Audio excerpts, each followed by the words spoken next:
everyone, and welcome to the iRacing Today radio show, probably for June the 10th, 2014. My name is Trevor Cameron. I am your host, and hopefully beside me here in the broadcast booth for the majority of the evening, I have Mr. Chad Dalton. How are you doing tonight, Chad?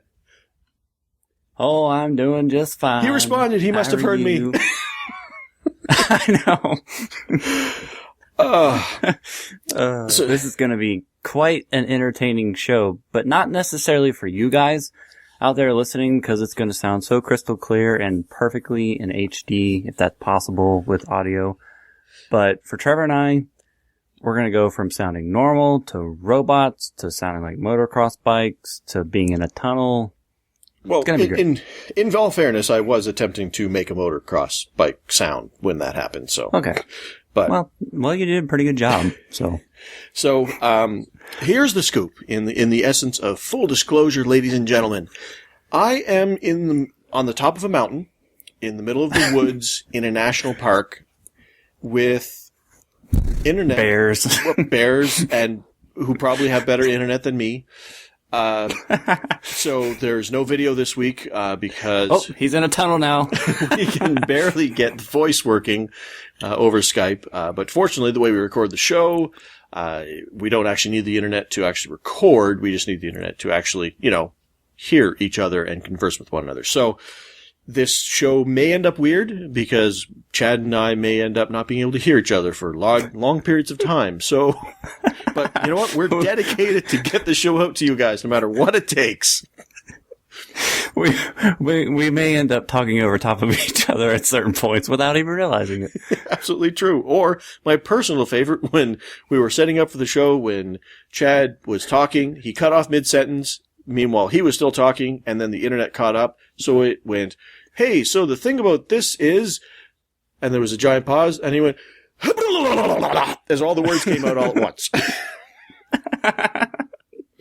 Oh, man, it's great. So, this is this week's show. Of course, this is the iRacing Today radio show, as you all hopefully know, because it would be kind of silly if you're all just run into this by accident. Of course, we thank you for tuning in and listening. We do really, really appreciate it. We don't have a video up for last week's show because we had video problems last week. We had good internet, bad video problems, bad video. But we're going to try to get that up, and I'm going to try to get a video of this up although it'll be the same thing as I did before with a static picture and just the audio. Maybe. I don't know. I could be eaten by a bear. And these walls, they're thicker than where I was in the hotel last week, so I don't hear voices, but I'm assuming that there's bears going up and down the halls because I am literally in the middle of nowhere. So when I pulled in, there was deer grazing on the front lawn of the hotel. So it is, it's rustic. I wish we did have video this week because I wish you could see this room because it's like it stopped. They stopped time somewhere in the 70s and froze this room with the wood panel walls, the old looking bed, this air conditioner that looks like it was built in the 60s over there, this sink that, again, 70s, and then right on the wall, there's this big flat screen TV. So it's the only modern looking thing in this entire room, and it looks really out of place. But hey, they actually do have Wi-Fi, so I guess I can't complain. Although Wi-Fi it's more like slow-fi, I guess. But anyway, so this week we have I'm just going to have to stop you right there and tell you that I cannot wait to listen to the show because I didn't hear a word you just said, so I get to listen to the show to hear it. He gets to experience it just like a listener. Man, this is going to be great. These conversations where we go back and forth. The last thing I heard was deer grazing in the yard. Awesome. Oh, so we got a really big shoe, probably, for you guys this week. I'm guessing that Chad at random is just going to laugh. Like, I'll be just in the middle of a sentence and he'll go, I have no idea what's going on. Oh, so we have our In the News segment with all the latest news from iRacing and our show. We have Chad's latest racing experiences, because I have none, because I'm in the woods. and I had about 60 hours at home from the time I was on last week's trip to the time that I was on this week's trip. So, yeah, iRacing was not high on my priority list. I apologize, but wife and kids kind of took precedent with only 60 hours to spend. But I'm going to be home soon, and I will have at least a couple weeks in-house, so I'm planning on getting some catching up to do on some of the road racing stuff that I was talking about earlier. So, we are going to have a discussion that we kind of touched on previously, and during one of our streams, actually, about deciding to quit out of a race or not when things don't go your way. We've got a rookie tip of the week that's been in the wings for several weeks that we're finally going to get to. It just got kind of pushed aside because other things popped up ahead of it, and that will be about climbing the ladder of iRacing. And we'll have our car of the week, which is the Volkswagen Jetta TDI, a road racing car that I've actually driven. So, you know, I have some experience with it, and I'm not just going to be all like, I don't know, it's a car. Some people like it. Whatever. I've driven it too. See, there you go. So, anyway, we will transition right now into our In the News segment, which is presented by iRacerstuff.com.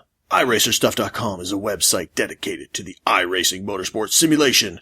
They post things that they find interesting or that may be useful to the iRacing community. Check them out today at iRacerstuff.com. In a world where iRacer stuff happens. I totally did not hear any of that either. Awesome. It was great. You missed something awesome. I just hope you didn't mess up. I did not. And suddenly Good. I'm transitioning into a Duke Nukem voice. Yeah, with no so please just read the news item. Excellent. You just entered a tunnel yourself. So, ladies and gentlemen, don't forget to vote in our latest poll question on our website, which is, on iRacing, do you use voice chat, text chat, neither, or both? Our current poll question expires on Monday, June the 30th. Head on over to our website right now, if you can do so safely, to vote in the poll and let your voice be heard. And we've already had a pretty good turnout so far for the first 10 days, so we appreciate everyone voting, and we appreciate those who are going to, because you're going to do it, because we said so. Do it. Now, moving right along, we've been talking about this Win a VIP NASCAR experience that iRacers can participate in, and I've already covered most of it, so I don't want to bore everybody with it again, but if you go to the iRacing press page, you can learn all about how that works, but of course, the winner will get 2 VIP pit passes to any NASCAR race that they choose, and they'll be the guest of Phil Parsons Racing, and of course, you can buy the sprint car to enter into this contest. You can have a new member sign up and refer them, have them refer you, would be the correct way to say that, to enter, or you can, if you're not a member of iRacing, you can join. So, those are the three ways that you can enter this contest, and that's a pretty neat deal, and hopefully sometime this weekend or next week, I'm going to be entered into this because my cousin is going to join, and I will be signing him up, so hopefully I'll win, because, you know, I want to win something. You're going to sign him up by gunpoint if necessary. Yeah. You will sign up, because I'm entering this contest. Because I want to win a VIP NASCAR experience. And I'm actually close to track, so you can, you know, speaking as you, so you can actually take advantage of it without having to, you know, plan a work trip around getting close to a track in order to take advantage, like myself. So, assuming that Chad is no longer hearing me, that's fine. I'll move on to the next news item, which is a pretty cool community item, actually, and that is a iRacing, a program titled iRacing Setup Sync by Nick Thyssen, I'm going to go with. If I apologize, Nick, if I have mangled your name. This is the first of its kind application dedicated to setup sharing and setup downloading. And I'm just going to read what he has, where he has a link in the general off-topic discussion in the iRacing forums, titled iRacing Setup Sync, public beta available now. So you can go head on over there. I'll put a link in the show notes, but I'm just going to read a quick little blurb here that he has. And this sounds pretty cool. I mean, obviously I'm on the road. I haven't had a chance to try this yet. And I actually just found out about this tonight as, Chad chased it down and brought it to my attention. So we can bring it to your guys' attention, but I'm going to be downloading this as soon as I get home because this is going to fill kind of a gap in stuff that I actually do what this program is going to help me do easier. So, I will just read what he explains here. It says, what is iRacing Setup Sync? iRacing Setup Sync, or IRSS for short. RSS with an I in front of it? I don't know. Anyway, is a Windows application that attempts to automate most of the tedious work around storing and managing your setups. It operates on a large database of setups, which is synced to most of the popular setup shops on the forum, and therefore always contains the latest setups, even though shared on the forums. It allows you to browse setups by car, track, or team, and automates downloading the setups into the correct folder. And it can even automatically download setups for the car, track you are driving right now. So this sounds pretty cool. I mean, and obviously he goes into a lot more detail. It's a pretty thick forum post with all kinds of good information on what exactly, this is going to do. But I mean, I know when I'm racing, a lot of times, if it's, open setup stuff, I will go to the car specific forum and I will search to say, like I was talking to Chad earlier, it's like, does the Nationwide car, did anybody post a setup for this week's track? Cause I don't have one. I can't build them. And hey, I got a race tonight, so I should probably figure this out. Or I got a race tomorrow night type thing. So I'll actually just search through manually. And by the sounds of it, this is going to be a program that's going to do all that searching and scouring through the forums and all the places where setups are stored automatically for you. So you can just kind of search, hey, Nationwide car, Pocono or whatever. And it'll find the setups that have been publicly posted out there. And that seems like a really, really cool idea to me. So I'm going to be downloading this and giving this a shot as soon as I get home, this weekend in order to give that a shot.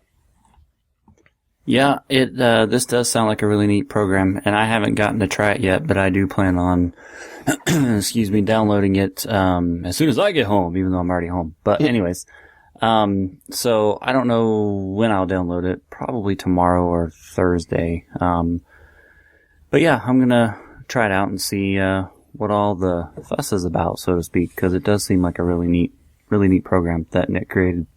Yeah, and it'd be cool too, because I'm going to be, like I said, I'm going to be trying to do some of the road racing stuff as well. And as little of a clue as I have about setting up a oval car, I have even less when it comes to road cars. So yeah, same here.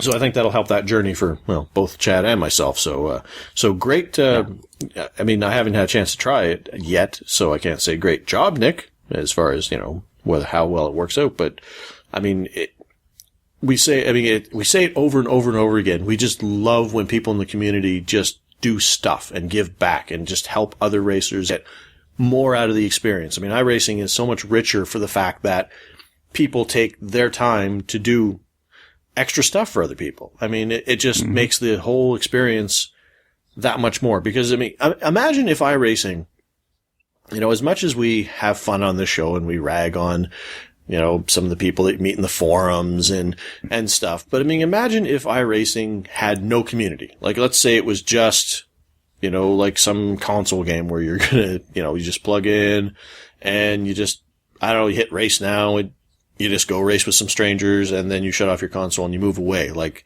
the simulation itself would not be half, 3/4 of what it is now. I mean, if it didn't have these extra little tidbits coming in from the community, trading paints and, stuff like this, and people sharing their information in the forums on how to set up a car, or people helping people paint cars, or all these various things. Like, I love this stuff. So great on you, Nick, for helping to give back to the community. I'm pretty sure I've read through the forum thread a little bit.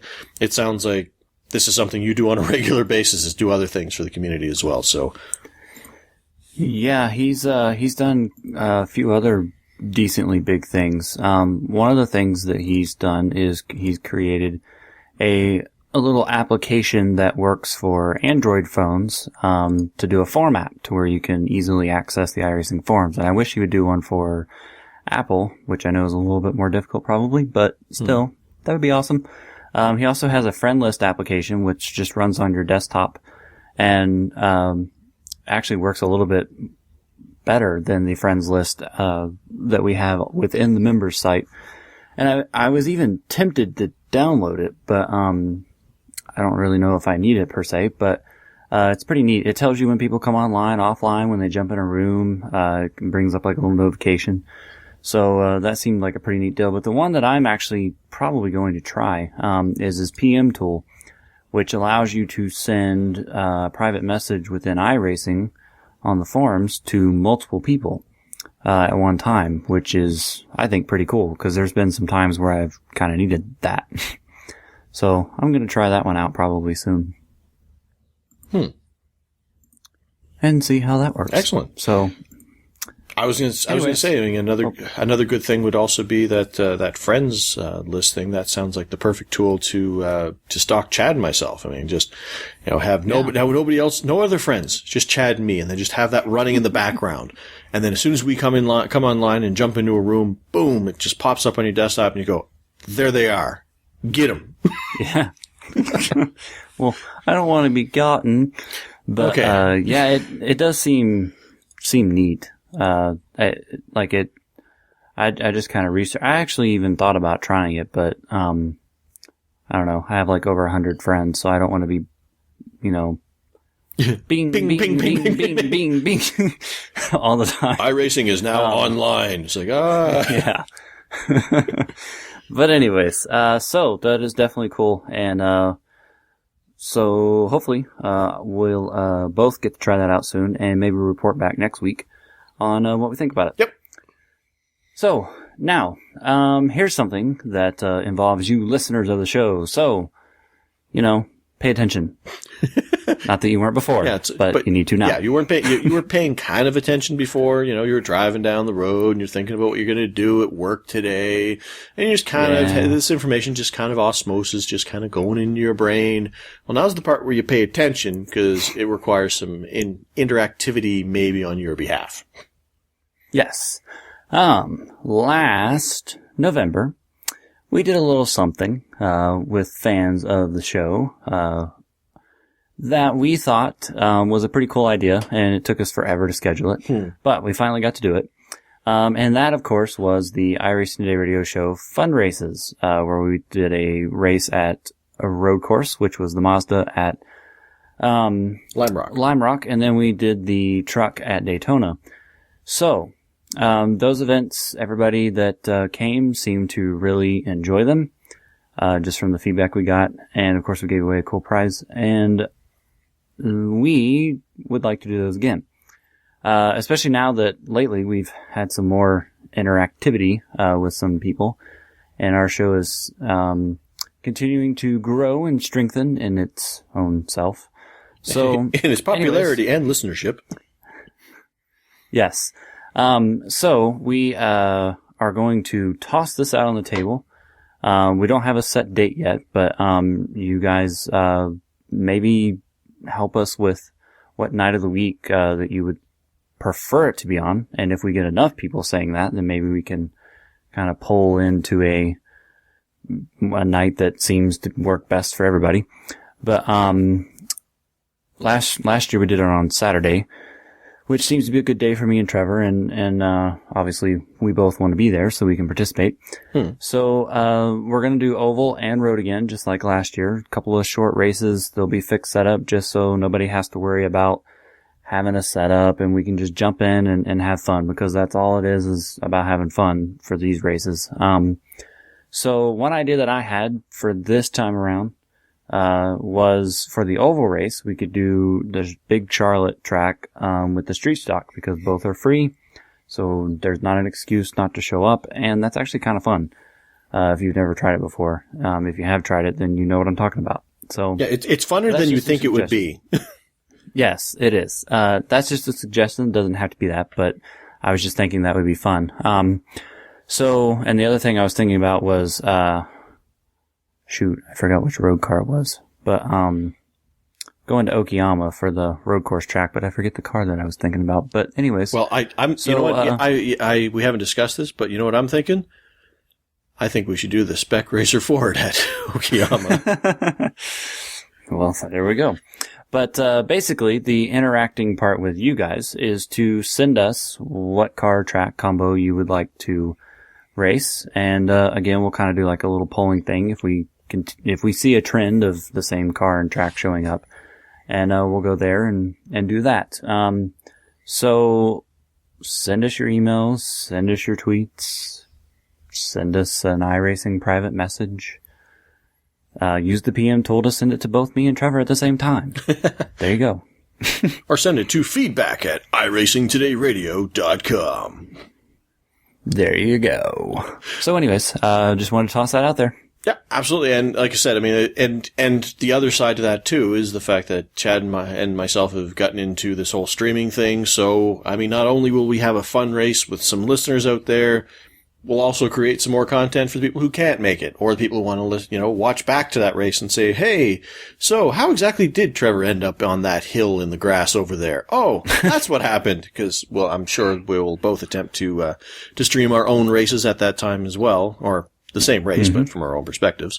So, we'll have that to look forward to as well. So I look forward to getting this, scheduled up so we can, spend some time with some listeners, because we know all of a sudden we have found a lot more listeners who want to talk to us and are sending emails and tweets and having a grand old time. So let's have a grand old time on the track. Or in the field. Well, yeah. Or in the woods with the bears. Yeah, that too. So make sure you send us your feedback on that. And moving right along, speaking of people who love to give back to the community and help out and add to our experiences, we're going to talk a little bit about Derek Spears Designs. And he has a contest going right now that you guys can participate in. And you can win a set of DSD, Derek Spears Designs, but you probably figured that out, pedals. DSD is proud to give away a set of our professional grade sim racing pedals. I didn't even know they did pedals. I knew he did the button boxes, like a ton of different styles of button boxes. I didn't even know he did pedals. Yeah, he does all kinds of stuff now. That is so cool. He does, he does so many cool little gadgets and stuff. I wish I had some disposable income to buy some of this stuff and slap it on my rig, but I don't know, with all the overtime I've been working, I could probably scratch up some money and get some stuff. But anyway, he's going to give away a set of their professional grade sim racing pedals to a lucky winner on July the 4th, which, as I understand it, is some sort of significant day down here in the United States. 2014, obviously. You can enter as many times as you want, within reason. I don't even know what that means, but that's what it says. I don't know what's reasonable. I guess it means don't enter 400 times. I don't know. Wouldn't you have a better chance of winning? Probably so. I've entered the winner's name will be announced at 8.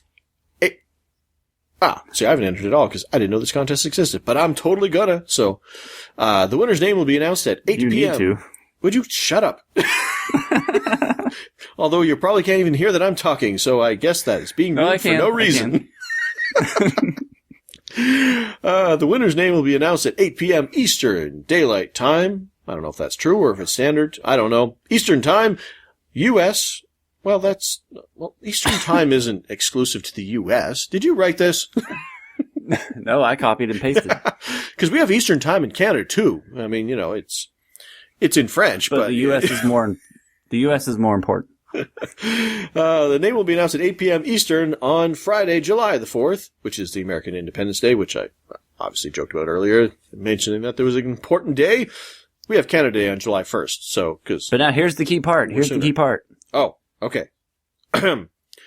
Everyone from every part of the globe, not just the U.S., is eligible to win, and we will be promoting, that's a lot of words all mashed together, promoting this across all forms of the sim racing space, which I'm guessing means stuff other than just iRacing, like R-Factor and Project Cars, or P-Cars. It's called P-Cars or Project Cars? Anyway.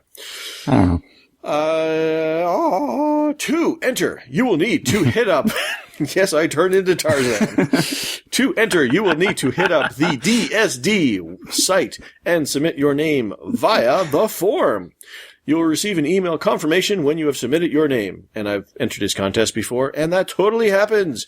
And that can be found at www.derekspears.com/DSDFTW.html. But you probably don't have to put that. Excuse me. So, Derek Spears Design for the win. Yep. And we'll put a link in the show notes as well, just so you can click on it. All right. So, Chad, if you can hear me, now you should start talking with the next news item. I just said something. Anyways, you'd have to look hard to find senior programmer Ike Adams' fingerprints on any track car or feature of iRacing. But then again, you'd have to look even harder to find a track car or feature of iRacing that Adams hasn't impacted since he joined iRacing back in 2013. And there's a little Q&A over on the iRacing News website where you can learn more about Ike's many talents and passions. So do give that a check out. It's kind of an interesting read. So we'll put up a link as well to that in the show notes so that you can easily click on it. Yes. And now I'm done. It's your turn. And go. and marker. And as unlike last week where Chad insisted on having me in video in a little box in the corner there so he could see me while we were having this conversation, we haven't even gone that far this week because we're afraid that the internet just can't handle that. It can barely handle voice, so internet is probably not even an option. Or no, not internet. Well, technically internet is an option. I barely have it. But video not an option at all. So, moving right along. As many of you know, two of our own, as in our iRacers, yes, thank you, I'm talking, of our... That was so delayed. Of our own are competing starting today. Is that today? Yesterday. Starting yesterday in the Peak Stock Car Dreams Challenge. This is a terrific opportunity for sim racers to chase that dream of crossing over into the real world of racing, which seems to be a topic that has come up multiple times over the last month or so with various topics and interviews and whatnot. So that's something that's always at the forefront of sim racers' minds. I know it's always mine, but I'm old now and I can't start a career in racing. If we want to continue to see amazing opportunities like this happen, let's see you get active on the social media side of things and show them we are a community that is excited about Tyler Hudson and Paul Kabusha representing us. Tyler Hudson, of course, got into the Peak Stock Car Dreams Challenge by winning the DWC, I'm always going to call it that, last year. That's how he raced his way into it, and Paul raced his way into it by the, if you remember that national car series that they had, that was specifically titled, the Peak Stock Car Dreams Challenge. He won that, and that's how he got his ride. So, if you want to support them, make sure to retweet the @PeakAuto tweets about the competition this week and like their Facebook posts, which can be found at facebook.com/PeakAuto. So another one of those cool things where people are, living their dream. I am totally jealous. Yes. Now on Twitter today, I actually put up a tweet saying that, and you know what? I'm just going to go read it. So, Trevor, say something while I go find it. Okay, so, I like things and stuff. I found it. I put up a tweet that said, special thanks to @PeakAuto, mentioning them, of course, for doing the Peak Stock Car Dreams Challenge and supporting @iRacing. And then I said, makes us sim racers happy. And 7 people retweeted it, and 7 people favored it, and iRacing even retweeted it, and Peak Auto even retweeted it. Sweet. So that was pretty cool. So, just doing my thing, and you people out there should do the same thing. Cough Trevor. Excellent. Well, yeah, and I would be doing my same thing, except for I haven't tweeted much at all this week because, well, I think that should be obvious. Yeah. But I will be back to being active on Twitter next week once I'm back into the land of... Internet. Yeah. I'm in West Virginia. There's not much here in West Virginia. Everything goes slow, including the internet, apparently. Yeah. So that will wrap up our In the News segment, which was a little bit long this week because there was a lot of stuff to cover. I like and news. Plus we had a lot of funniness there too. Now we'll move on to my experiences on iRacing this week because Trevor's not driving. But I do have another experience though, although it involves a rental car again. So my experience is going to be decently short. I've only done one race since we last did a show, and that was last night in the RCRL MPPC Pro Cup Series. And that was at Michigan, and I streamed it, so you guys can go check it out. But, yeah. Michigan is one of those tracks, and we talked about this in our track of the week a few weeks ago, but, I've now discovered a trend with me in Michigan.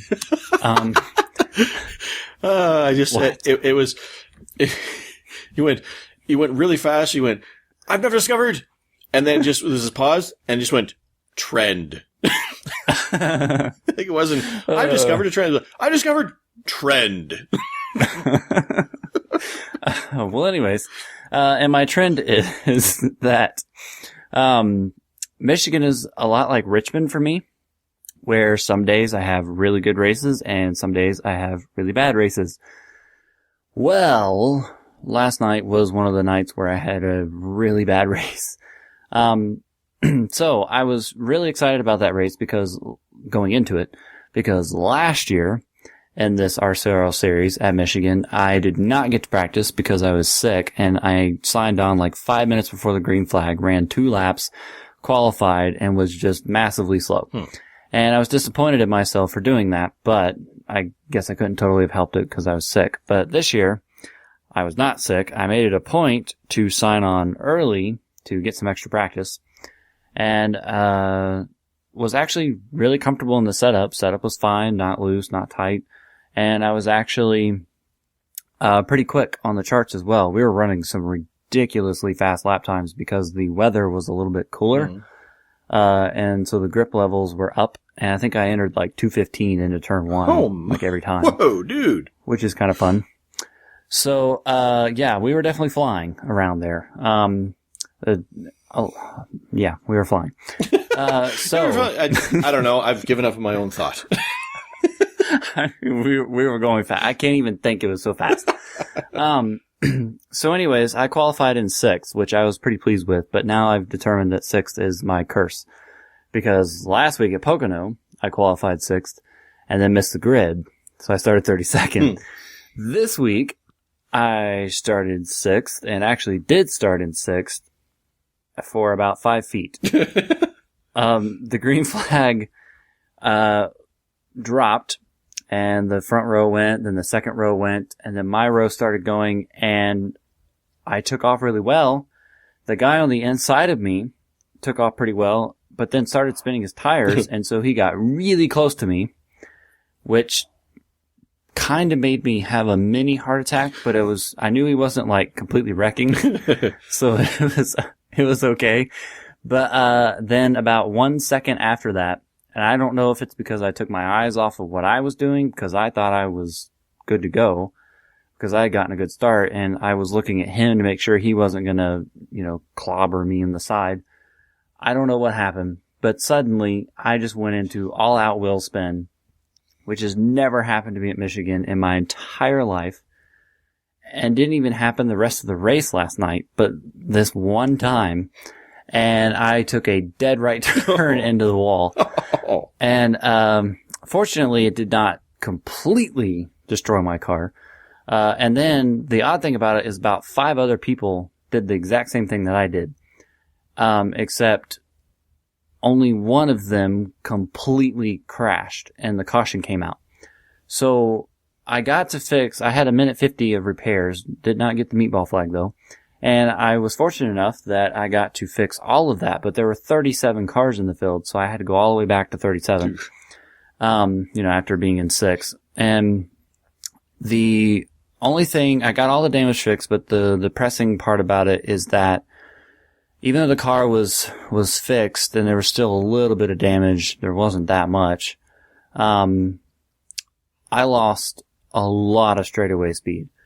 Now, it was not enough that I was just out there by myself running around. I was still with the pack the whole time, but I could not do anything. So like if I went into the corner and got through the turn better than the guy in front of me and got a really big run on him, I would get up to like his driver's side door number. And then even though I was still full throttle, he drove right back by me as if I was down a cylinder. And so I couldn't do anything on the straightaways, and it was quite depressing. If I had like 3 or 4 more mile an hour, like if I just had that, I think I would have been okay. But because I didn't, the rest of the race kind of sucked for me. Now, the one thing, and we're going to get into this discussion in a minute, was, I could have just quit out and said, well, I can't do anything. Screw it, and I screwed up, and it was a driver error. I mean, it wasn't like somebody hit me and I spun into the wall. I had the throttle down and off she went.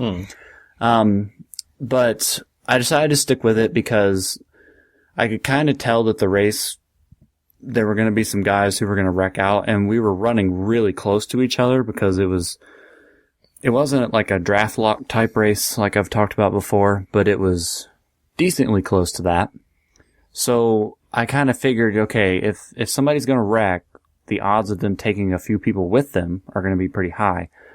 So I might, get some spots out of attrition and stuff. So I stuck it out, and I'm glad I did because of a couple of reasons. Number one, I actually ended up on a different pit sequence on purpose at one point in the race, which I wanted to, and I talk about it in the stream, but I wanted to stay out and lead a lap because I had been in the wreck. I wanted to get a bonus point, just to get the bonus point. Yeah, that makes sense. And I thought, okay, so I was like, I'll stay out, I'll lead a lap, then I'll pit, I'll be in the back, everything will be fine. Well, when I did this, another car stayed out to do the exact same thing, and he was ahead of me. So I was like, crap, this is going to put me in a bad spot. Well, then he came around the next lap after he led his lap and he pitted. So then I got to stay out and I got to lead my lap. Well, then pit road closed. So I knew I couldn't pit because then I was going to have to do a stop and go and all that stuff. And so I made the decision, and I wasn't scared about it. But I made the decision to just stay out. So I had like maybe, I don't know, 8 to 10 lap older tires than the entire field. And I was already slower, on straightaway speed. So I was like, this is kind of a dumb decision, but if I just get out of the way, like as soon as we cross the start finish line, it'll work out perfectly because everybody's going to go so fast by me that, I'll be in the back in like 2 laps. So I ended up leading about 3 or 4 laps because I stayed out and well, it's probably only like 2 or 3, but, and the restart went really well. I chose the outside lane so that I could just, dive to the outside. And everybody got around me. There was no problem. I even actually stayed in the top 10 for a couple laps, and then eventually found myself back in about 25th, which was where I was most of the race. But the cool thing is that in the end, we ended up having a couple of wrecks, and the last wreck, which ended the race under caution. Actually, we didn't end the race under caution. Just kidding. Psych. Yeah, I forgot because we had a 1-lap shootout. It was supposed to end the race under caution, but we ended up having a 1-lap shootout. That wreck took out a lot of people. Like, it was a pretty big crash. It almost reminded me of a super speedway crash. So my goal after getting this damage was to get a top 20. I was like, if I get out of here a top 20, I'm going to be happy because I'm so slow on the straightaways. I can't keep up with anybody and I'm full throttle, So it's like, if I get a top 20, I call that a success, despite the fact that I failed. So, when that big crash happened, I was running about 22nd maybe. And then that put me into 18th. And then on the 1-lap shootout, I actually, somebody else who was involved in that crash but didn't actually spin out and got to keep his position came. I felt bad for him because he went from, I don't even know where he was, but it had to be in the top 10 somewhere or top 15 at the least. to finish in like 20 something. And I ended up passing him because he was just so slow from all his damage that I ended up getting 17th place, which all things considering was a pretty good way to salvage that night. And to put the icing on the cake, for the first time in this series, one of the things that I've never mentioned, I don't think, because there's no reason to mention it because I had never won it until last night, was this season, Main Performance PC and the RCRL are putting up, I think it's $10 to random finishing places each week.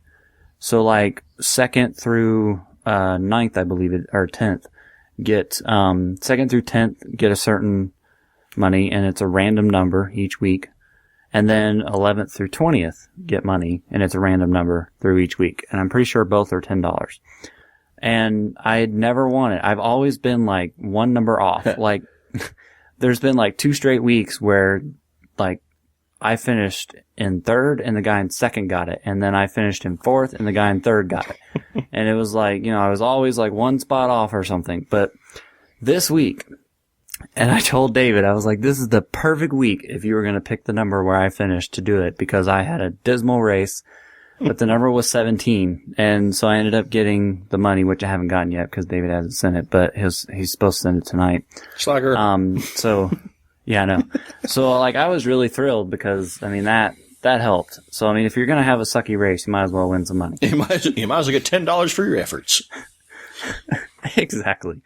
So, but I'm still 14th in the points, and because I'm pretty sure they're doing the chase exactly like NASCAR's new chase, so like top 16, and if you win, you're automatically in, and all that kind of stuff. Okay. So the cool thing about that is Ray Alfala keeps winning, so it's not like there's 16 different people that are winning, and then, you know, I'm trying to fight against them. So, it makes it a little easier on a guy like me to get in on points.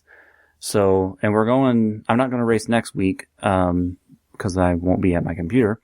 But, after that, so in a couple weeks, we're going to start going to some tracks that are really good for me. So I'm looking forward to the summer stretch because I think I can get some good finishes in. So pretty dismal night last night, but I made the best of it, I guess. Right on. I guess that kind of ties into our discussion. We should probably go right into that because my story isn't that interesting, and it will derail us from this conversation. So I'll tell it after. Yeah. So okay. Our discussion topic for tonight, the main topic is, of course, deciding to quit out of a race or not when something bad has happened to you. And this can go so many different ways, and I'm going to let Trevor start because I've been talking. So, well, I mean, and like I think we've mentioned in the past, it kind of ties into what you're attempting to accomplish out of that race. It's one of those things where if you're racing for points, then you're probably going to stick it out. I mean, because obviously we're not like a NASCAR driver where they stick it out because the higher they finish, the bigger the payday they get. Well, obviously we don't have that going for us, except for the occasional $10 gift. So, I mean, if you're racing for points, then that's a good reason to, you know, that it will keep me in the race. But if you're racing in arrive and drive races, or you're racing in, Carb Cup races or hosted rooms or whatever, what I usually do is I have something that's set out in my head as to what I'm attempting to accomplish that night. Am I racing that race because I have a league race later that I'm doing this race to practice for? You know, is that my objective? Is it just, hey, I happen to have a half hour to scrape together, so I'm just going to have some fun? You know, that sort of thing. I mean, if it's just a Carb Cup race and I'm, you know, just wanted to have some fun and I only have a half hour to spare and I get wrecked on the first lap, I'm probably going to quit out and go find something else to do instead with the rest of my time. You know, if I'm using that time to practice for a league race, then even if I have some problems, as long as it's not devastating where, you know, the wheel's 90 degrees to one direction, but, you know, the car's still drivable or whatever, I'll probably stick it out because I'm going to get that experience, much like if a NASCAR racer is racing in the Nationwide Series the night before the Sprint Cup race, and they're at the same track.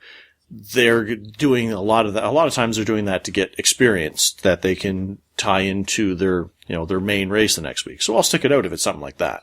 So that's kind of how I make my decision on whether or not I'm going to stick it out. So it's if what I want to accomplish out of that race is still achievable, then I'll keep going. If my goal can't be reached, then I'll usually drop out. So that's kind of how I make my decisions. I'm sort of the same way. It's actually, this is kind of a good topic with the RCR races, because like in the first race of the season at Daytona, I was running well and got wrecked, but I was literally done. So like I couldn't do anything about that. But the next week at Phoenix, I wrecked again. And even though I flipped and rode on my roof for a while, I still landed back right side up and could have driven around and fixed the car. Although, now that I think about it, I actually think I did drive around and try to fix the car. Yeah, that's what it was. I suggest stopping before trying to fix the car, but Well, yeah, but I went to pit road and I pulled into the pits and was, because the one thing that I do, this is a rule I have with myself, unless the engine does not turn on after you've been in some kind of a crash and it's just dead and you are literally forced to take a tow, I always drive back to pit road. And the reason why is because I pull in the pits and even if the car just looks horrifying, like the steering wheel's all out, the hood's in my way, and you can't see, I still want to see how much optional and how much required there is. And then most of the time, this is kind of how I do it, I evaluate my decision based off how much time there is in the required and the optional. Like, so I've been in some wrecks where I've had 30 seconds of required and 10 minutes of optional. And it depends on the situation, but there have been times where I've thought, okay, well, I could spend the rest of the race just fixing that. Every time we get a caution, just try and chop off as much as I can. But then there's been other times where I'm like, yeah, I'm not dealing with that. And I just leave. And, so in the Phoenix race, I had a bit of a crash, but it wasn't a horrible crash, even though I slid on my roof, but it was like a soft landing on my roof, and then I kind of bounced off the wall. How do you softly land on your roof? I don't know, but I did it. It was like landing on a giant feather pillow. Just lagged. The coolest thing ever. But, so I think I ended up having like 8 minutes of optional and like 2 minutes of required. And when I first looked at that, when that popped up, I actually started letting them fix the car because I was like, well, if they fix it and I get back out there, I might be able to salvage something. But then the more I sat there and looked at it, I was like, I'm quitting. Like, because I already wasn't having that good of a race. And then the wreck kind of put me in a spot where I was like, yeah, I'm quitting. And then the next thought was, well, points, but this is race 2 of like 36 and they give you like 7 drop weeks or 6 in the regular season. So I was like, screw it. Now, 3 weeks ago at Dover, I got in a wreck on lap 5 in that series where a guy spun his tires and spun right in front of me and I hit him head on and instantly, even though the engine still worked, had the black magic smoke. And so the thought went through my head of, well, I'm done. But then I got to pit road and I had 28 seconds of required, 2 minutes of optional, got all of that fixed under that caution and went back in the race 2 laps down. But the car was as brand new. I mean, it was like nothing had ever happened and drove all the way up to a 4th place finish. So it's like, to me, the way that I choose, and this is honest, is based on how much time I have. And if I think the car is still going to be, worth driving, I guess. Last night, there were times where I thought, why am I still doing this race? Because my car was down on speed on the straightaways. But I just kept hanging in there because I kept thinking, some people are going to crash out. And sure enough, I went from being like a 26th place car to finishing 17th. So, I mean, it just, a lot of times I go by filling, but a lot of times I go by the time. I never really based mine off of points, to be honest. Super speedway racing, if I get in any kind of a wreck, I usually just quit, because super speedway racing for me is being in the pack, running 2-3 wide, being able to have all the speed that you can possibly have in the car. And if I've got any kind of damage that slows me down and puts me in a spot where I'm by myself, I'm quitting, because that is a completely boring experience for me. Right. Now, there's a couple things there that I thought about while you were, and points you brought up there. One was with, we talk about points racing. We're talking about, if you're in a league and whatnot, but there are also the other consideration, I guess, and it's something that doesn't really enter my frame of mind, but it might enter other people's, is the fact that even if you're doing the arrive and drive racing, and when we say arrive and drive, in case you don't know, that's just the basic series that iRacing puts up. It's not a hosted room. It's not a league session. It's just the races that go off every hour or 2 hours, depending on the series. But you are kind of points racing in those, because you have your safety rating and your I rating, which are being affected by the results of that race.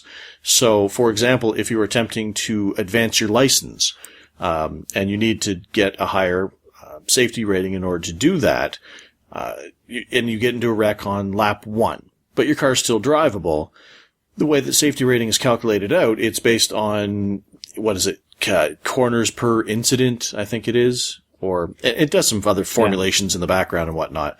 So basically, the more corners that you take without having an incident point, a 1x, 2x, 4x, whatever, for hitting cars, tracks, well, not tracks, but off track, walls, that sort of thing. You hit the track. Don't bang, hit the dang, track. Dang, dang, dang. Going down California with the bumps and yeah. 1x. But anyway, so let's say you get in a wreck on the first lap, and then you quit out because you have, for that race, you have basically added, 4 corners, 4 or 2, depending on the size of the track or whatever, and and 4 incident points. That drastically affects your safety rating. But if you get you get in that same accident on that first lap, and you get that 4x, and then you go around, you limp around, or whatever, depending on the condition of your car, if you keep going for another 20, 30, 40, 50 laps, whatever, without getting any more incident points, then that lessens that blow against your safety rating. So that's another way of points racing. And, while Chad and I, we've talked about how a good way of handling things is to not worry so much about your numbers, but if you're down in the rookie, the D, whatever license level, and your goal, going back to what I was saying, is to advance to the next level, it's important to protect that safety rating and to try to keep it from going backwards, or at least try to go forward just a little tiny bit. So that's another factor. Or if you're trying to get, your I rating up, the further up in the field that you finish, whether it be, even if you're in a wreck, through attrition, whatever, then that's going to allow you to not lose as many I rating points, or maybe even gain them if you end up in a situation where there's a huge accident. You gain a bunch of spots. Yeah. So that's another consideration, or another way of points racing, I guess, to whether or not you're going to quit out of a race. The other thing that Chad mentioned that I thought was a really good point was driving back to pit road, because I know when you get into an accident, it's really tempting to hit that button and just take that tow and get off the track. Now, if you are in a position where you're going to cause an accident or whatever, there's reasons why you would want to take that immediately. But say you get smashed out and you're off on the apron, you're not going to cause a problem with other people's races or whatever, then maybe don't hit that button as quickly. Like Chad was saying, try to drive it back to the pits. Because I know a mental factor for me is, based on what Chad was saying with the timing and stuff, because when you take a tow, it takes a minute, 2 minutes, 2.5 minutes, whatever, depending on the track and your position, to get back to your pit stall. And I know if you're sitting there just staring at that counter for that 2 minutes, not doing anything, and you don't know how bad the car is hurt, you don't know how long it's going to take, you don't even know if they can fix it. So you're sitting there staring at that counter for 2.5 minutes of wasted time, thinking, I don't even know what the end result is, and then that counter hits 0, and all of a sudden you get the too much damage, we're done. Like, that's a It's like, that just deflates you. It's like I wasted 2.5 minutes waiting for you to tell me that I'm done. Or that I had 10 minutes of required and I'm not going to bother. But if you can get it back to the pits, you're kind of taking the initiative and cutting down on that time so that when you pull into your stall and it says too much damage, we're done, I don't find that nearly as depressing because I didn't just stare at a counter for 2.5 minutes to find out that I can't race. I drove back to find that out. Yeah. And like, I mean, in my Indianapolis stream, the Indy 300, you know, I got in that crash and that car, you know, as soon as I was in the crash, I mean, I've been in a lot of different wrecks on iRacing that I kind of have a good knowledge of how bad a crash is going to be or how not so bad it's going to be, as far as damage goes. And that crash in that Indy stream, I looked at my car as I got it off the wall finally and started driving down the back straightaway. I was like, yeah, this thing is, I mean, I knew we were done, but I could still drive it to the pits. And then as soon as I got to pit road, too much damage, we're done. So, I mean, it's like, I probably spent not even a minute going from turn 2 to my pit stall, driving it back around to find out, hey, we can't fix this, we're done. Instead of just, okay, well, I'm in the wall and I can't get off. Hit my little reset button, wait for 2 minutes, like you were saying, and then be like, oh, too much damage, we're done. You know, I'm the exact same way on what you just said. Like that, to me, is just like, wow, thanks for wasting 2 minutes to tell me that, you know? Yeah, no kidding. It's like maybe the crew chief could get on the radio and say, you know what, you just don't bother. Yeah, exactly. So, but yeah, I always try and drive it back if it's possible. And now, don't be like, oh, well, Chad said on the iRacing radio show that I can drive my car back, so I'm just going to go 300 miles an hour and drive it back and everything is going to be fine. Don't put yourself in a position where you're going to suddenly spin out again and either A, give yourself more damage, or even worse, take someone else out who's just an innocent bystander trying to catch up to the pace car. Be careful when you're driving back to pit road because your steering wheel is going to be out of whack, your tires are going to be out of whack, your wheels, everything's going to be out of whack depending on your crash. So the car could, you know, whereas you've been used to the normal driving car that handles well, suddenly your car could be at a 90-degree angle and you don't even realize it. And then you get into the turn, you're going 120 miles an hour, and then whoop, around she goes and you take out 3 more people. So be careful driving back to the pits. But my suggestion is, if you can, do it. Yeah, that's exactly. If it is safe to do so, then do so. But yeah, yes. The last thing, like Chad said, I mean, that the last thing you ever want to be in iRacing is that guy, you know, who took your problems and made them everybody else's. Exactly. So I think that's a pretty good discussion. Actually, that's a lot of good points are brought up in that. So I hope that was useful and helpful. Yeah, and if you guys have a different way of doing it that you think is pretty cool from me and Trevor, let us know. And if it's cool enough, we'll read it on the show. Yep, absolutely. Keep sending that feedback, and we'll try to plug as many people as we can. I think we've been trying to do as best as we can is to bring people's names up on the show or information or tidbits or anything that you guys happen to bring up. So please keep them coming, and this would be a great topic to chime in on. Yep. Now, moving right along to our rookie tip of the week. Wait! I want to tell my story quick. Oh, okay. Then tell your story.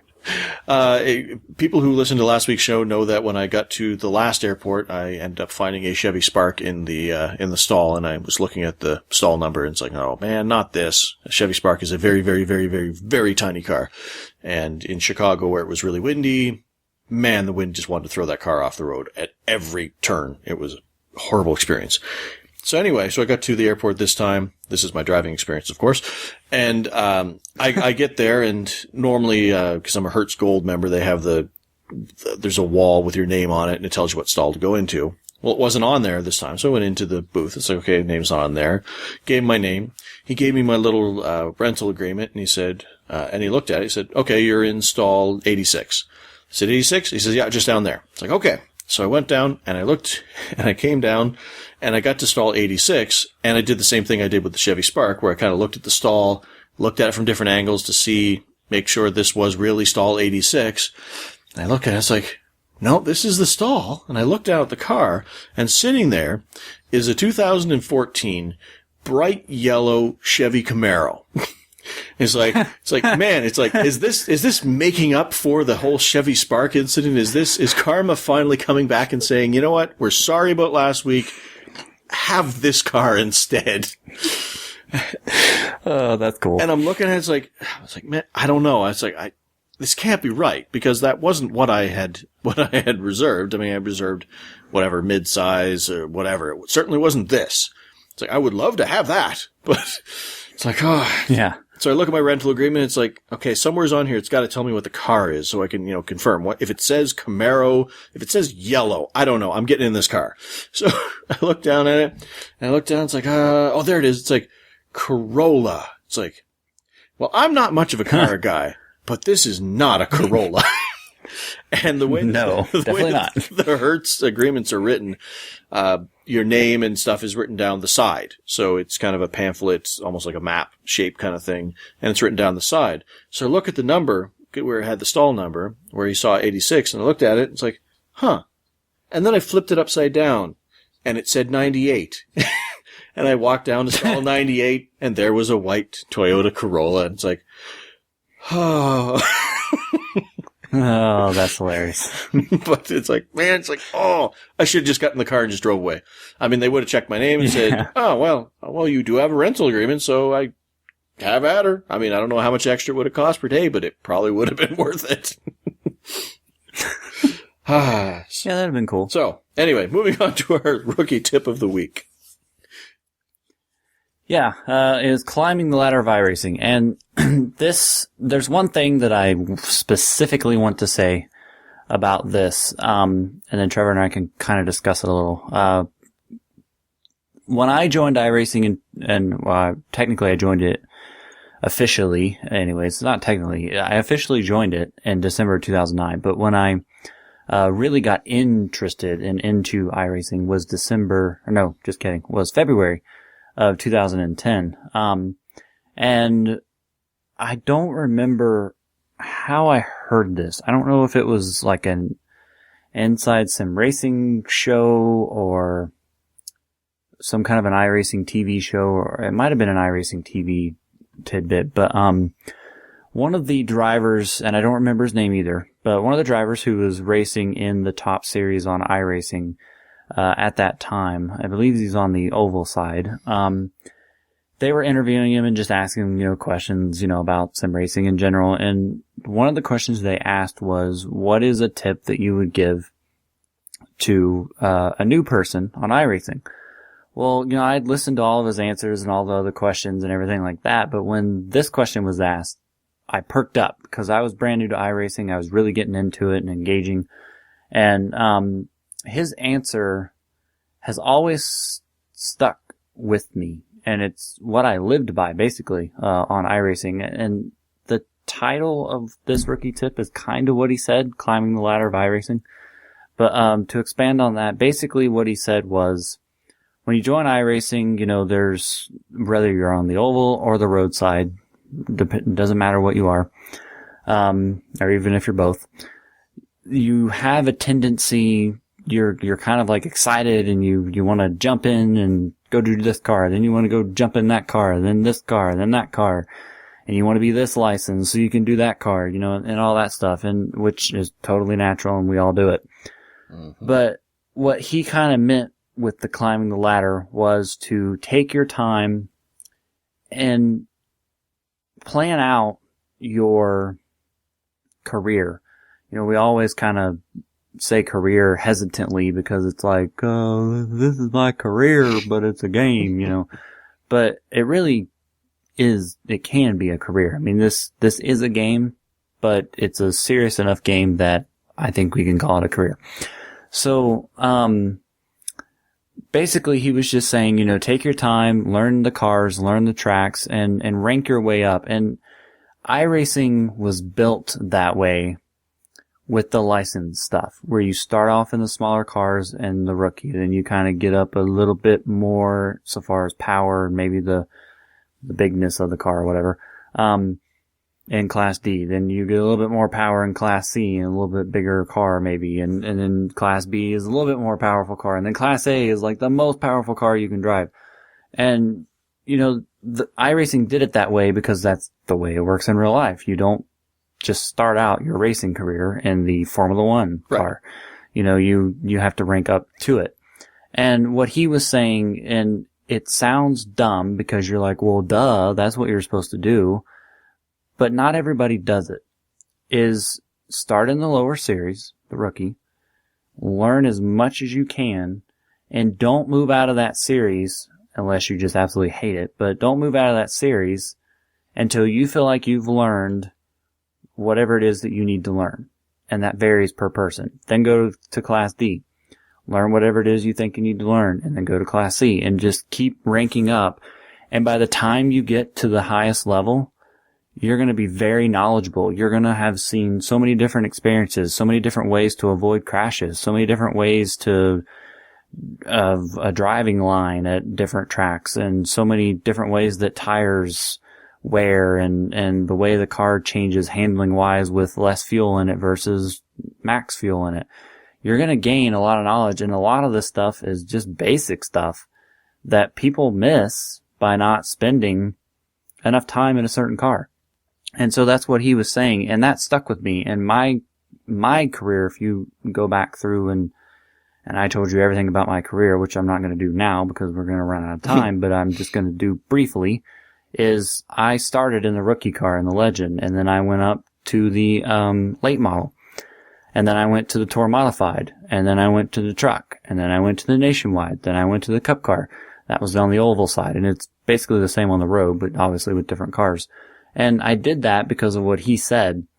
And I'm telling you guys, when I got to the A car, even though I still, I didn't just sit down in the A car on the oval side and be like, oh yeah, I got this, and was like an expert at driving it.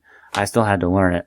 But there were so many things that I knew that were, like I said, just basic things because of all of my past experience that I applied to the A car when I got there that has, I can't even begin to tell you guys how much it helped me. So, Trevor, you can add if you want, but that's kind of the basic of the rookie tip is take your time, don't rush going up through the ladder of iRacing because you can learn a whole lot more if you take the time to do so.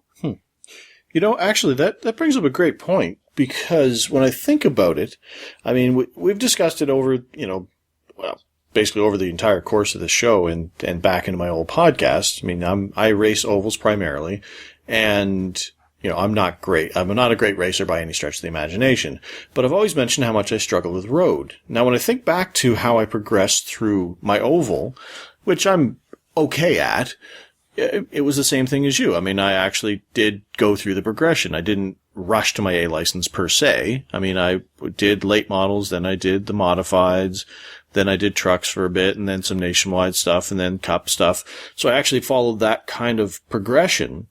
But with the roadside, I did what I had to do to get my A license just because I wanted to have the option of racing whatever car I could. But every time I say I'm going to do some road racing, I'm not following any sort of path. It's just kind of, hey, what car is cool and shiny and new that I want to race into? Or that somebody said, hey, this car is easy to drive, or something that triggers me to go to that car. Maybe that's part of the reason why I'm struggling with the road racing is because I haven't spent the time to work up to it, to work through, spend some time on the lower speed cars and not just I did a Mazda race one day and then I tried this car the other day. But maybe that's what I need to do. Maybe I need to take advantage of what of your rookie tip and actually try to reset with my road racing, even though I have an A license, and just kind of try to do, a bunch of weeks in a row in, one of the lower cars, be it the SRF, be it the Mazda, be it the Solstice, something before I try to the next one. Because right now, like I mentioned last week, I was thinking, well, somebody said the BMW is a pretty easy car. Maybe I'll jump into that. Well, that's like a B-class car in a multi-class series. So maybe that's not the way I should be progressing. Maybe I should go back to my basics and go back to the beginning and try to set out a path. This car for, 4 or 5 weeks, this car for 4 or 5 weeks, and try to form that basis, and maybe that will help me get over that hurdle and become a better road racer. Yep. And that's somewhat what I've done. I raced the McLaren car, which when I was racing it at the time, I think it was a C class. And like right now I'm in a D class series. I've done a lot of Mazda races, which is rookie. So, I've spent a lot of a good amount of time in the lower series, and it's been a little while since I've done some road racing. So that's why I'm back in this D class right now to kind of relearn stuff, maybe not necessarily relearn it, but at least get it back into my system. And then I'm going to jump up to the B class. And the reason why I'm doing that is because I've already done C. I've already done even a D, but it was years ago. But now I'm doing D again. And of course I've done rookie. So I haven't done a full season in any of those classes, but I've done it enough that I got some experience out of it. And actually, I've never actually even done a full season at all in an iRacing series in my entire career. I've only done full seasons in leagues.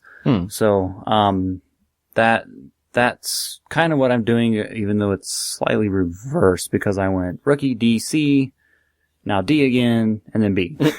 But it'll work out. True. But we've kind of mentioned it before, but you kind of have that natural ability to jump in from car to car and be successful to a degree.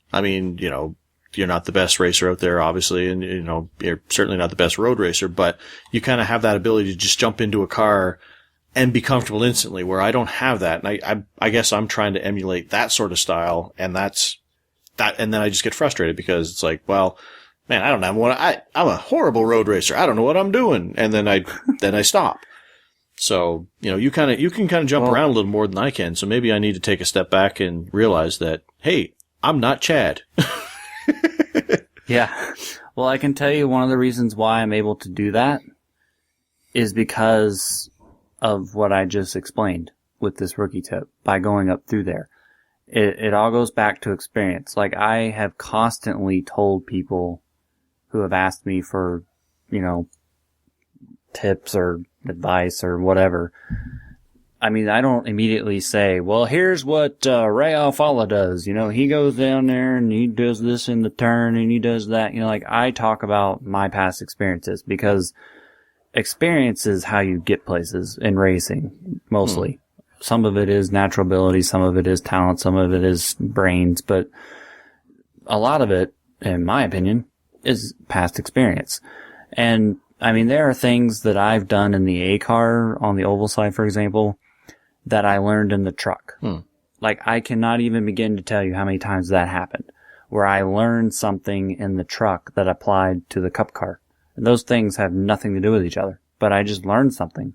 Like, an example, I was running a certain line at Dover in the truck, and it was working, but it wasn't working well enough, so I moved up a couple of feet, and then I started running really fast in the truck.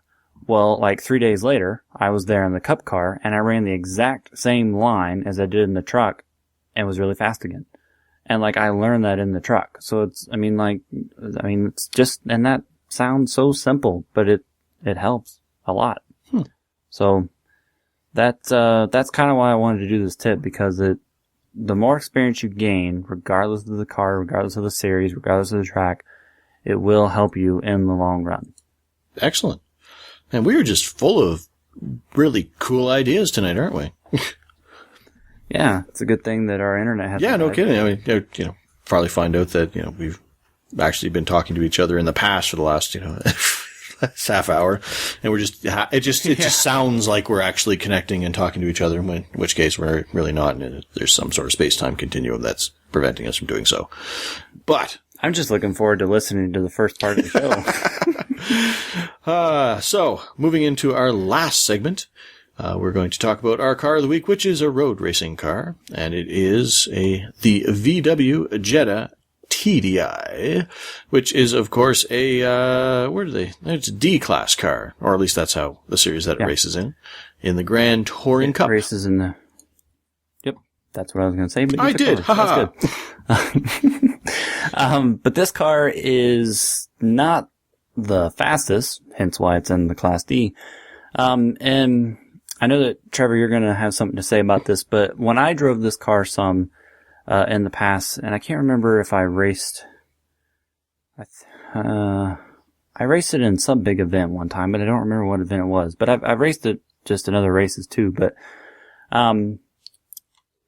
even though it's kind of slow in a sense, and it's kind of like this big, I mean, it's just like driving a real car almost, like down your street. It's this big bulky thing. I actually kind of enjoyed it. I mean, it was kind of fun. The only thing I didn't like about it, and this may have changed because I haven't driven it for a few months, was it seemed really hard to shift gears. Huh. But I don't know, maybe I just suck at shifting gears. But that's a weird distinction to have, hard at shifting gears. Well, it just seemed like it struggled to go into the next gear, but I don't know, maybe that's the way it's supposed to be. But I really did enjoy driving this car. I mean, it weighs 3,041 pounds, so I mean, it's got some weight to it, like a stock car, which obviously is around 3,400 pounds. So, I mean, it can be a little tricky to drive, but I really did enjoy driving this car and the few times that I've driven it so far, and I believe I've driven it on the newest tire model as well. So, I mean, this car it's fun, but I think it's only fun to a certain degree. You're only going to get so much out of it, and I don't know of too many people.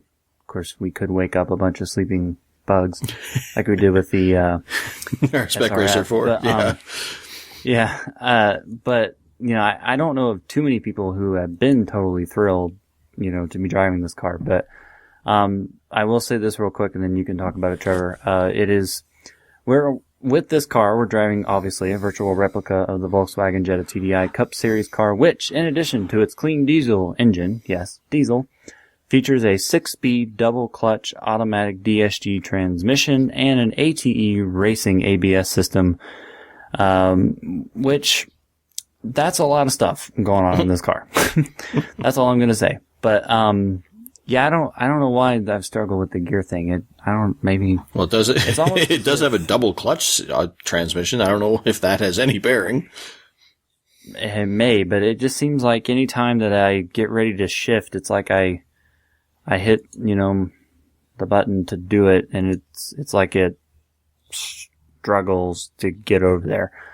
I don't know, but that could be why, what I just read. So, but anyway, I do like this car. I do like racing it. One of the things I do find interesting about it, by the way, is the different sponsors that it has. Like, it has sponsors that no other car on iRacing has. And I don't know why that is. And I'm going to go pull that up and read some of them to you while you talk about it. So. Yeah, and I think it's one of those ones where it's those cars have very specific sponsors, where there are some cars where they have a certain look and, you know, all the numbers are the same, and, you know, it always has, you know, the Castrol logo here. So I think that's part of replicating the authenticity of the actual Cup Series that it races in. Yeah, like one of the sponsors is, let's see here, like you said, Castrol Synthetic, DC United, which is a soccer/football team. It has Oakley, Virginia Tech, Red Bull, SCCA, obviously Volkswagen. Yeah, so Death Endure, I don't know what that is, but... Death Endure! Your neck's best defense, so apparently it's something to protect your neck. Okay. But anyways, so yeah, those are just some of the sponsors that I find interesting that are only on this car. Now, and going back to what you were saying about it's not as popular, or at least, you know, it appears not to be. I mean, I know when I did a part of a series or a season in the Grand Touring Cup, racing, not this car, I was racing the Mazda in that series, and there weren't that many people who rode this car. Like, it was usually one or two of them in there, and the rest were mostly Mazdas and some Solstices. But the reason why I haven't had as much fun with this car, and I have driven it, is the fact that the same reason why I struggle with several other cars. I mean, I was talking to Chad before the show started, and it just always seems to be a big, heavy stock car. I have fun racing around an oval. And heck, I even have fun taking that car and putting it onto the occasional road course, nationwide on Road America, the various road courses that some of the guys hit, Sears Point or Sonoma, stuff like that. I enjoy that. But for some reason, when you take a big, hulking, heavy car like this is, and you put it on a road course, I just always really, really struggle with control. Like, it feels like it won't turn enough. It feels ungainly, like big and bulky. And that's what I found when I tried to drive this car. Now, I will take some of the onus of that on myself. And the fact that when I try to race road courses, I think what ends up happening is I end up trying to push, because I have so much trouble with road racing of hitting my apexes properly, not enough Mario Kart, that I'll usually drive it in too deep, because I find if I try to back up the corner and try to hit the apex earlier by bringing less speed in there, I always do it too early, end up on the grass or the curb on the corner. So I usually end up erring on the side of going in too deep. Now I can, I quote unquote can get away with it on a faster, nimbler car such as the Skippy or Star Mazda or the Indy car or something like that, where with this car, because it's so heavy and it takes so long to bring down to speed, and if you don't slow down enough, you just do not have the turning radius, or at least that's what I found with this car and this style of car, that it punishes me more for making that mistake.